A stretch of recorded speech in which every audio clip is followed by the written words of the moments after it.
You've been associated with science and science fiction and space travel for much of your career, but you actually got the chance to go up into space. I did. So I wanted to hear a little bit more about that. Well, it was a very profound experience. I didn't know it was going to be. I thought, originally when they asked me, well, I went to Seattle to meet with Jeff Bezos and to suggest that I should go up in his Blue Origin, be the first one up. And no, we'll consider it.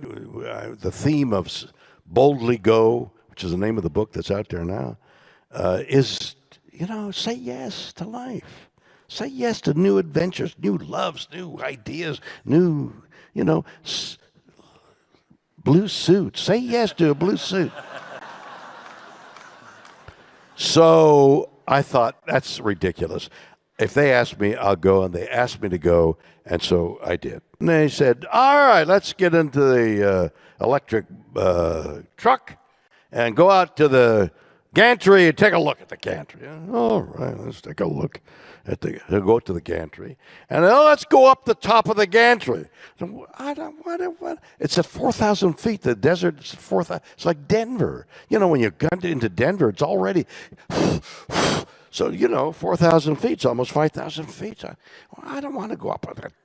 All right, so we go up, and I go up 3 flights. And then I look, hello, let's wait a moment. I will look at the scenery. And I wait a moment, and I go up another 3 flights. And I get to the top, and there's this building the size of this stage. And the door is open. The door is 12 inches thick. And I realize it's a cement 12-inch thing. What's that doing there? And they said, well, and I saw cylinders of air and wires that I'm sure led down. I said, well, what is all that? They said, well, it's in case something goes wrong. What could go wrong? Well, no, it's okay. And then we went back to the headquarters. And I realized why I was there a day early. They wanted to see if the old guy could get up to the top of the thing. And I did. I got up there. We're now ready to go up. And this is the countdown. -10. All right, we're going to withdraw the gantry. Anybody who wants to get off should get off now. God's truth. I'm thinking, okay, I'm going. And then I think, I'm Captain Kirk, I can't. So I stay.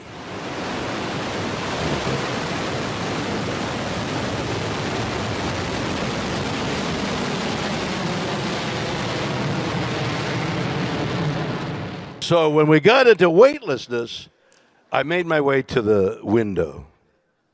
And I looked out the window, and for some reason I was looking back.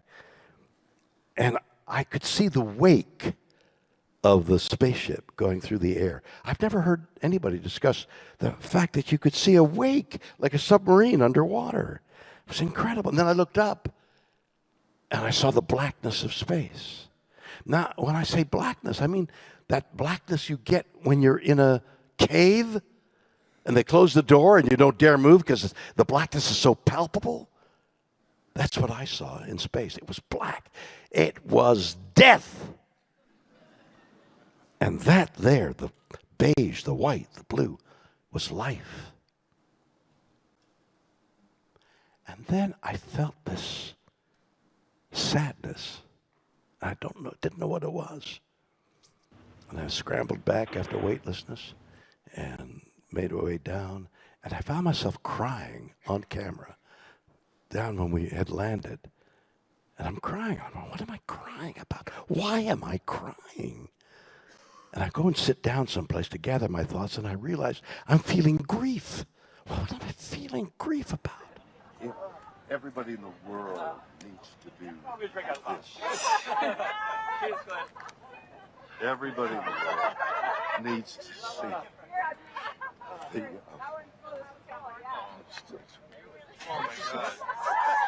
So it's unbelievable. Unbelievable. I mean, the little things of weightlessness.